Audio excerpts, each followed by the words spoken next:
The U.S. House of Representatives is set to vote on a bill to rein in what Republican lawmakers called activist federal judges. District judges across America, as you know, have been hitting the Trump administration. So far, 17 injunctions. Those are all tied to some of the 174 lawsuits filed against the president's agenda. Now, reminder, President Trump has only been in office just over 2 months, exactly 77 days. Hey guys, what you're about to see is explosive. Pam Bondi is sounding the alarm, but not just about legal battles, but about a full-blown constitutional crisis that's being ignored by the media. And Senator Eric Schmitt, he pulls no punches, guys, as he exposes how radical judges are actively targeting President Trump.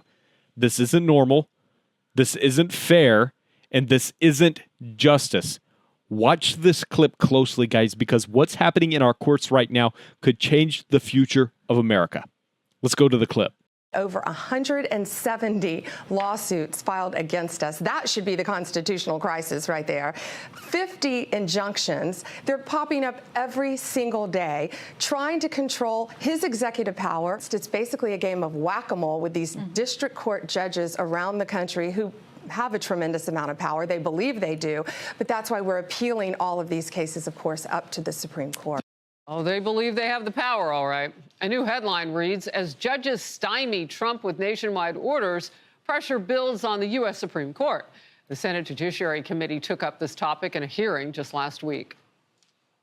Although our founders saw an important role for the judiciary, they didn't design a system that made judges national policymakers. Democrats today are angry at the voters for re-electing Donald Trump and electing a Republican Senate and a Republican House, and they engaged in lawfare to stop democracy from operating. You don't need to be some soothsayer or the oracle at Delphi to understand that there's something amiss here. So talk to me, if you can, about reining in these judges and what is realistic that you can get done. Yeah, I think to step back, what's the real problem here? Really, for the first 200 years of our country, we really didn't see any of this kind of stuff. This is a crisis of the 21st century, and specifically with liberal activist judges. In the first less than 100 days of President Trump's administration here, you've seen more injunctions than the 12 years between Obama's two terms and Joe Biden. So these judges are more than willing to play an outsized role beyond their Article III authority. So there's a few things that are happening. One is some legislation to say one single judge can't do this. Maybe you need a panel. That Senate Judiciary hearing that you heard, that you clipped up from last week, was Senator Grassley's legislation, which would say those district court judges really only have jurisdiction for the parties that are in front of them. I think broadly speaking, though, as these cases make their way up to the Supreme Court, President Trump is going to be successful because he's either operating as commander-in-chief with his Article II powers as the executive, or controlling the programming and personnel of the Article II branch. Unlike Joe Biden, who was trying to steamroll the Constitution by saying OSHA could force 100 million people to get a vaccine well beyond his authority, really what President Trump's trying to do is actually rein in the power of the administrative state. So I think he's going to be successful. One other thing to note here, these cases are also supposed to be randomly assigned.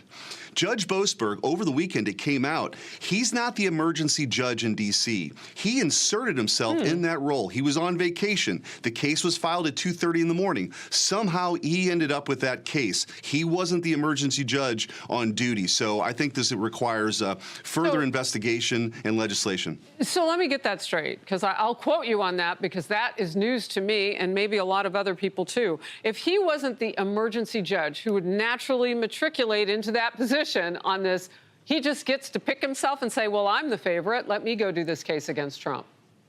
He's the chief judge, and he inserted himself. That doesn't happen. The emergency judges 100% of the time get those cases. So he could have been tipped off that this was going to be filed, and while on vacation, he took the case. So again, this speaks to, I think, the very aggressive, unusual, and unprecedented measures that these activist judges are taking to insert themselves. Ultimately, they're not going to be right. The Supreme Court's going to slap them down.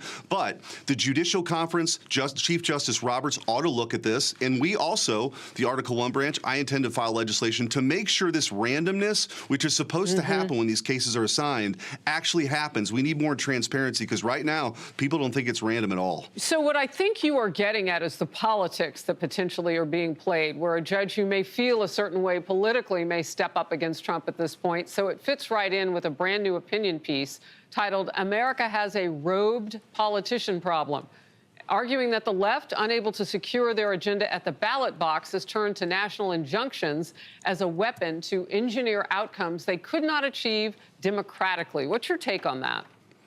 Yeah, I mean, this is really the fundamental difference between a conservative justice and a liberal activist judge. The conservative will view the law as it's written, not how they want it to be.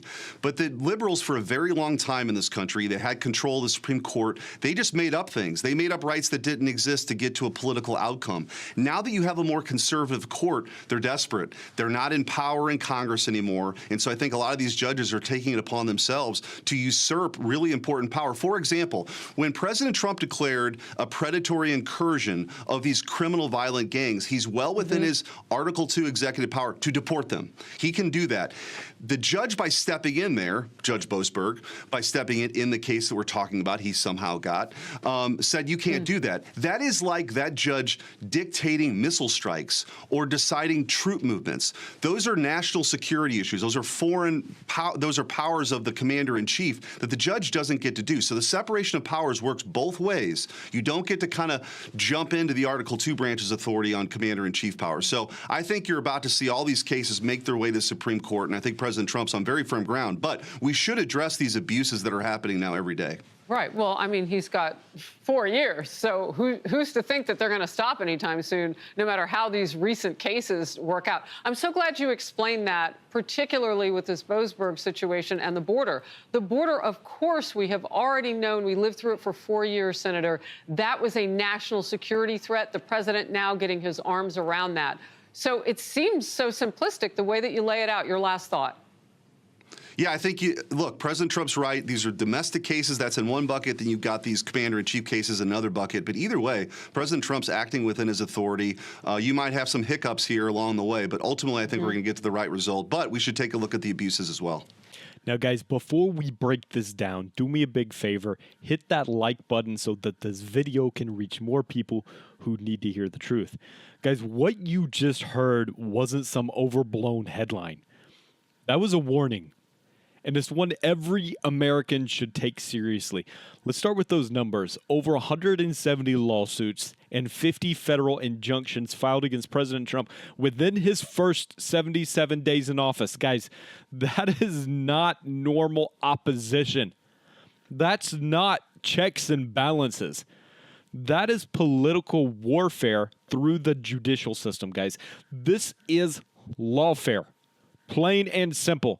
The left is using the courts because they couldn't win at the ballot box. They couldn't stop Trump at the polls, so now they're trying to stop him in the courtroom. And then there's Judge Boasberg. This guy inserts himself into a Trump deportation case while on vacation. He wasn't the emergency judge on duty. He had no business touching the case. So how did he end up with it? Let's be real, guys. That smells like corruption. That's not how random judicial assignment works. It's supposed to be fair. It's supposed to be unbiased. It's supposed to be blind. Instead, it's starting to look like the bench is being weaponized by people who hate this country's founding principles. We're watching activist judges act as if they are above the Constitution. They're stepping into the role of lawmakers, and they're even trying to override the president's commander-in-chief authority. Think about that. These judges are telling the president that he can't deport violent gang members. They're interfering with national security decisions that belong solely to the executive branch under Article 2. Guys, this isn't oversight. This is overthrow. Quiet, legal, calculated, and it's coming from judges in robes who think they know better than you, better than the Constitution, and better than people who actually elect our leaders. And while they cry about democracy, they're the ones that are working overtime to undermine it behind closed courtroom doors. Guys, this has got to stop. And thankfully, there's people like Senator Eric Schmitt and others in Congress who are pushing back, working on legislation that would prevent one single judge from blocking nationwide policies with the stroke of a pen. But guys, we're running out of time. This isn't just about Trump anymore. It's about precedent. Because if they can use the courts to silence him, what makes you think that they won't use them to silence you next? So let me ask you guys, do you believe that this is just the beginning of a full-blown lawfare issue? Are we in a constitutional crisis right now? And how long can this go before something breaks in this country? Let me know what you think down in the comments, guys. I read every single one of them. Subscribe if you're not already part of this community, guys. And if you want to stand with me in this fight, become a channel member today. I couldn't do it without you guys. Let's keep this movement going, guys. God bless you. God bless the United States of America. I'll see you in the next video.